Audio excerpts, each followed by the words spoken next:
Investment नाम तो सुना ही होगा, लेकिन क्या जो तुम लोग समझते हो इन्वेस्टमेंट है, मैक्रो इकोनॉमिक्स में भी इन्वेस्टमेंट वही है। वेलकम एवरीवन, आप लोग देख रहे हैं इको वर्ल्ड डिजिटल क्लासेस और हमारा इस समय सीरीज चल रही है मैक्रो इकोनॉमिक्स फॉर 12 और चैप्टर चल रहा है the unit is going on off national income. ठीक है ना। अब मैंने क्वेश्चन पूछा कि जो मैंने इन्वेस्टमेंट कहा, जो तुम्हें इन्वेस्टमेंट समझ में आता है, क्या मैक्रो इकोनॉमिक्स में इन्वेस्टमेंट वही है। तो इन्वेस्टमेंट जो आप लोगों को शायद समझ में आता है वो है प्रॉपर्टी में इन्वेस्टमेंट, गोल्ड में इन्वेस्टमेंट, यानी कंज्यूमर पर्सनल इन्वेस्टमेंट को आप इन्वेस्टमेंट समझते हैं। लेकिन क्या जब हम मैक्रो इकोनॉमिक्स में इन्वेस्टमेंट की बात करते हैं तो क्या ये सेम चीज है? बिल्कुल नहीं। मैक्रो इकोनॉमिक इन्वेस्टमेंट का मतलब है बिजनेस में इन्वेस्टमेंट करना। क्लियरली बिजनेस की इन्वेस्टमेंट को हम बेसिकली इन्वेस्टमेंट कहते हैं। और मैक्रो इकोनॉमिक्स में इन्वेस्टमेंट की डेफिनेशन है addition to existing capital stock of the country. अब इस डेफिनेशन को बहुत ध्यान से देखो। एडिशन तो समझ में आ गया, to existing capital stock. Capital stock मतलब मैक्रो इकोनॉमिक्स का मतलब हुआ सब कुछ नेशनल लेवल पे, देश भर के लेवल पे। तो नेशनल लेवल पे देश भर में ऑलरेडी कितना कैपिटल स्टॉक है। कैपिटल से यहाँ पे मतलब पैसा नहीं है, कैपिटल से मतलब है बिजनेसेस में कितनी इन्वेस्टमेंट हुई है, कितना बिजनेसेस में plant and machinery, fixed assets, inventory वगैरह में कितना पैसा लगाया गया है, उसको बोलते हैं कैपिटल स्टॉक। ठीक है। तो क्योंकि मैक्रो इकोनॉमिक्स में सब कुछ एक साल के पॉइंट ऑफ व्यू से देखा जाता है, तो साल भर में पूरे देश में कितना कैपिटल स्टॉक में एडिशन हुई है, चेंज हुआ है, उसको हम कहते हैं इन्वेस्टमेंट। ठीक है। तो मैंने क्या कहा अभी, पर्सनल इन्वेस्टमेंट की बात बिल्कुल नहीं है। जब यहाँ पे इन्वेस्टमेंट का शब्द आया है इस यूनिट में, इसमें पर्सनल इन्वेस्टमेंट मतलब मैं गोल्ड खरीदती हूँ, मैं प्रॉपर्टी खरीदती हूँ, इसका कोई मतलब नहीं है, इसका कोई लेना देना नहीं है। ठीक है। लेकिन बात दिमाग में रखनी है कि इन्वेस्टमेंट का सीधा मतलब है जो देश भर के सारे बिजनेस है ना, वो अपने बिजनेस में कितना पैसा लगा रहे हैं, फिक्स एसेट्स में, इन्वेंट्री क्रिएट करने में, रॉ मटेरियल खरीदने में कितना पैसा लग रहा है, उसको हम कहते हैं capital stock. Existing capital stock मतलब अभी 2020 है, तो 2020 में कितना कैपिटल स्टॉक है देश भर का, और अगले साल इसमें कितनी एडिशन होगी, उसको हम बोलेंगे इन्वेस्टमेंट, यानी चेंज इन कैपिटल। तो I is equal to change of A, जहां पे I इन्वेस्टमेंट है, चेंज तुम जानते हो ये वाला साइन चेंज डिनोट करता है, और K का मतलब है कैपिटल, कैपिटल स्टॉक। ठीक है, यहां तक क्लियर है? ओके। एक और बात का ध्यान रखना, इन्वेस्टमेंट का एक और नाम जो हम यूज करते हैं वो होती है कैपिटल फॉर्मेशन। ठीक है, कैपिटल फॉर्मेशन अगेन वही बात है कि भाई साल भर में देश में कितना पैसा लगाया गया किस चीज पर, फिक्स एसेट्स पर और इन्वेंट्री पर। फिक्स एसेट्स तो तुम्हें पता ही है, जिनको नहीं पता है मैं एक बार फिर रिपीट करती हूँ। फिक्स एसेट्स वो होते हैं जो बिजनेसेस उनमें इसलिए पैसा लगाते हैं ताकि उनके थ्रू और पैसा कमाया जा सके। तो जैसे plant and machinery fix asset है, मैं प्लांट एंड मशीनरी क्यों लगाऊंगी, क्योंकि मैं उससे और पैसा खरीद बनाना चाहती हूँ। लैंड फिक्स एसेट है, फिक्स एसेट इसलिए कहते हैं क्योंकि कहीं नहीं जाते, कहीं कहीं साल तक ये ड्यूरेबल होते हैं, तो ये फिक्स एसेट है। एसेट शब्द का मतलब ही यही है कि यार ये वो चीज है जिससे मैं पैसा कमा सकती हूँ, इसलिए वो मेरा एसेट है। तो जब economy as a whole fixed assets पे या इन्वेंट्री पे, जैसे रॉ मटेरियल पे, सेमी फिनिश्ड गुड पे पैसा लगाती है, उसे हम इन्वेस्टमेंट कहते हैं। फिर चाहे ये इन्वेस्टमेंट गवर्नमेंट कर रही है देश के इंफ्रास्ट्रक्चर पे, या चाहे लोग अपने पर्सनल बिजनेसेस में पैसा लगा रहे हैं, दोनों ही इन्वेस्टमेंट मानी जाती है, या फिर इसका दूसरा नाम है कैपिटल फॉर्मेशन। ठीक है। तो एक एक मैंने बोला कैपिटल स्टॉक। कैपिटल स्टॉक क्या होता है, जो हमारे देश भर के बिजनेसेस में फिक्स एसेट्स में और इन्वेंट्री में पैसा लगाया गया, या जो सरकार अपने देश के फिक्स एसेट्स में, सरकार के फिक्स एसेट्स क्या होंगे, देश के फिक्स एसेट्स होंगे सड़कें, ब्रिजेस, सी पोर्ट्स, एयरपोर्ट्स, जो उनमें पैसा लगाया जाता है, या जो उनकी इन्वेंट्री होता है, रॉ मटेरियल स्टॉक, उसमें पैसा लगाया जाता है, उसको हम कहते हैं investment, capital stock. Capital stock में एक साल में हम जितना पैसा और डालते हैं और पैसा लगाते हैं, उसको हम बोलते हैं कैपिटल फॉर्मेशन या फिर इन्वेस्टमेंट। बात क्लियर है? तीन टर्म्स बोली, capital stock, existing capital stock, इस साल में कितना इन्वेस्टमेंट ऑलरेडी हो चुका है, इन्वेस्टमेंट उस कैपिटल स्टॉक जो एग्जिस्टिंग था, मान लो 2020 में 100 करोड़ की इन्वेस्टमेंट हमारे देश में है, अभी है 100, 2020 की शुरुआत में 100 करोड़ की इन्वेस्टमेंट हमारे पास है, तो इस साल 20 करोड़ और लगा रहे हैं उसमें, तो इन्वेस्टमेंट कितनी हुई इस साल? 20 करोड़। सो कैपिटल स्टॉक कितना था? 100, एडिशन कितनी हुई? 20 करोड़, तो कैपिटल फॉर्मेशन कितनी हुई? 20 करोड़। समझ में आ गया? Are we clear? Very good. अब इन्वेस्टमेंट्स दो टाइप की होती हैं, मतलब देयर आर टू डिफरेंशिएशन, दो तरीके से हम डिफरेंशिएट करते हैं। पहली डिफरेंशिएशन है फिक्स्ड इन्वेस्टमेंट और इन्वेंटरी इन्वेस्टमेंट। बहुत सिंपल है। फिक्स्ड इन्वेस्टमेंट यानी फिक्स एसेट्स पे इन्वेस्ट जो करते हैं, बिजनेस जो फिक्स एसेट्स पे इन्वेस्ट करते हैं, गवर्नमेंट जो फिक्स एसेट पे इन्वेस्ट करती है, उसे हम बोलते हैं फिक्स्ड इन्वेस्टमेंट। सॉरी, आप में से जो लोग अकाउंटेंसी के हैं उनको पता है कि इसका फॉर्मूला है closing stock minus opening stock, यानी 31 दिसंबर 2019 को जो स्टॉक था माइनस 1 जनवरी 2019 को जो स्टॉक था, अगर मुझे चेंज फिगर आउट करना है तो मैं इन दोनों को माइनस करूंगी। 1 जनवरी को हम ओपनिंग स्टॉक बोलेंगे और 31 दिसंबर 2019 को हम बोलेंगे क्लोजिंग स्टॉक। इन दोनों को माइनस करके हमें पता चल जाएगा कि एक साल में फिक्स्ड इन्वेस्टमेंट यानी कि फिक्स एसेट्स में कितना पैसा लगाया, बिजनेसेस ने एज अ होल या गवर्नमेंट ने कितना पैसा लगाया, पता चल जाएगा। ठीक है। दूसरा इन्वेंट्री इन्वेस्टमेंट, अगेन नाम सुन के ही समझ में आ रहा है इन्वेंट्री क्या होती है।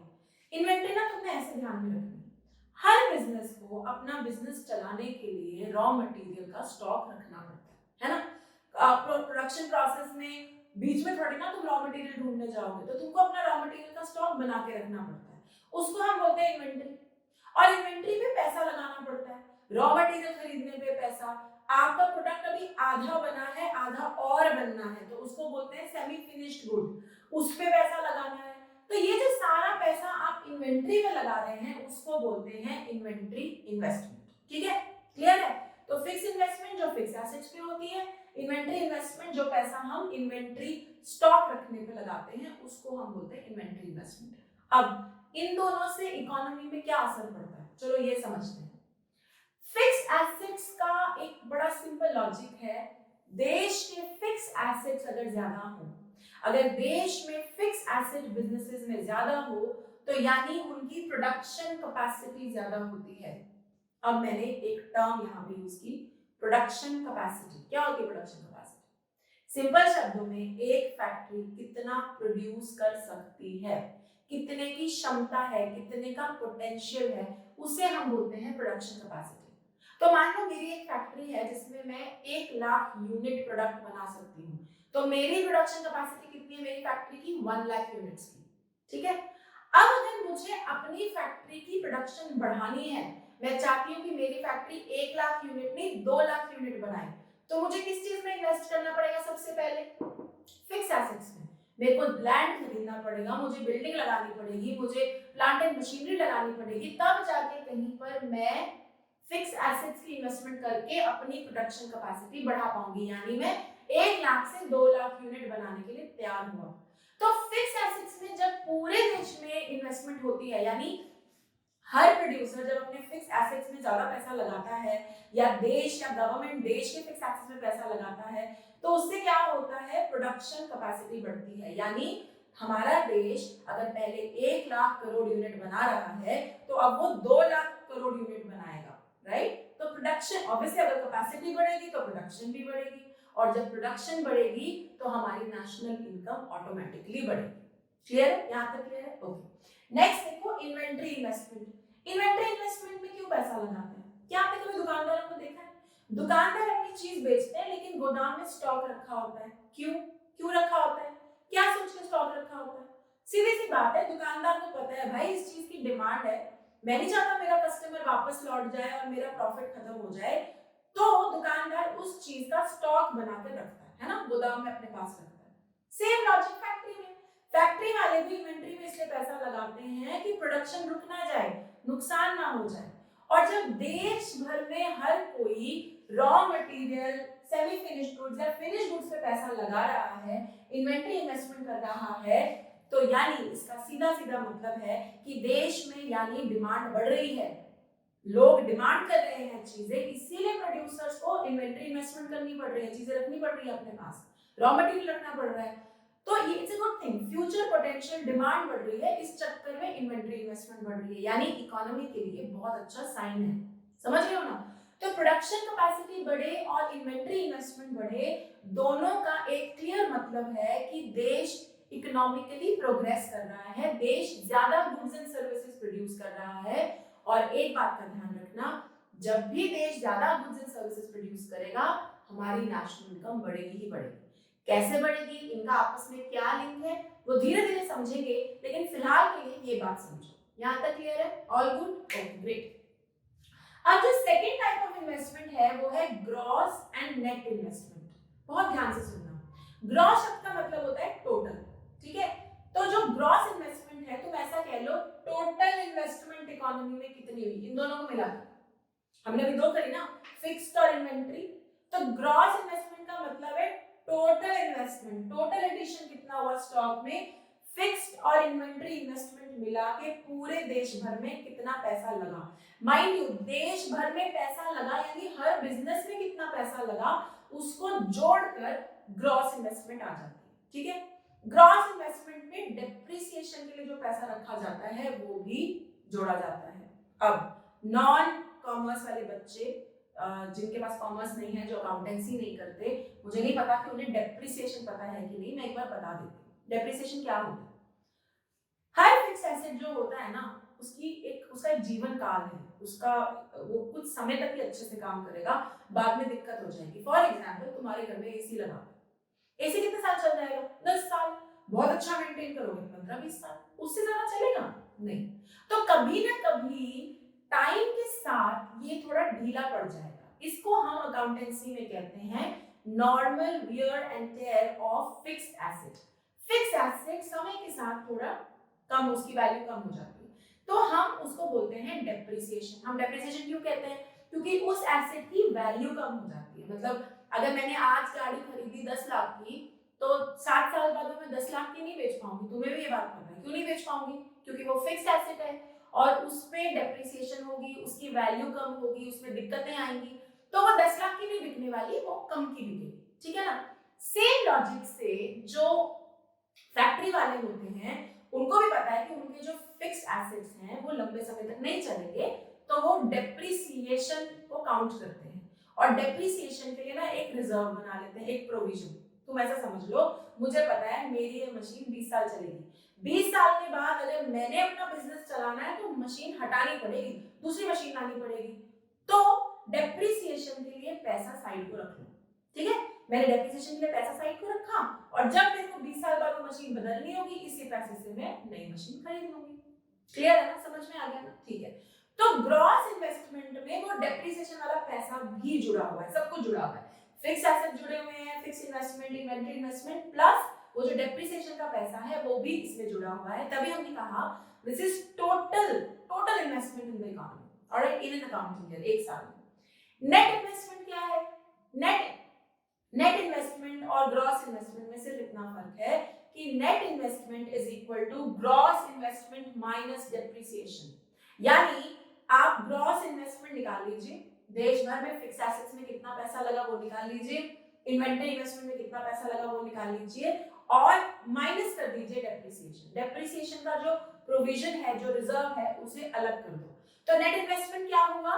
Gross minus depreciation. क्या हुआ? Gross minus depreciation. और ग्रॉस इन्वेस्टमेंट क्या होगी? Total investment in an economy in an accounting year. ठीक है, यहां तक बात क्लियर है? गुड। अब आते हैं मुद्दे की बात पे कि इस सब का नेशनल इनकम से क्या लेना देना। तो मैं तुमको आज से बता रही हूं कि नेशनल इनकम को समझने के लिए, कैलकुलेट करने के लिए कुछ चीजें याद रखनी पड़ती हैं। पहली आइडेंटिटी जिसे मैं कहती हूं, जो फर्स्ट आइडेंटिटी आपको याद रखनी है, वो है gross minus depreciation is equal to net.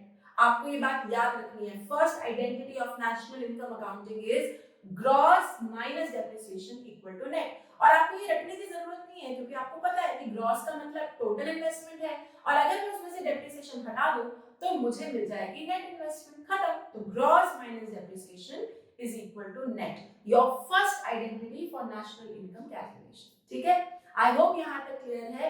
इसके आगे हम अपनी अगली वीडियो में कवर करेंगे। अगर आप लोग मुझे YouTube पे देख रहे हैं तो लाइक एंड सब्सक्राइब करना बिल्कुल मत भूलिएगा। Till then, bye bye.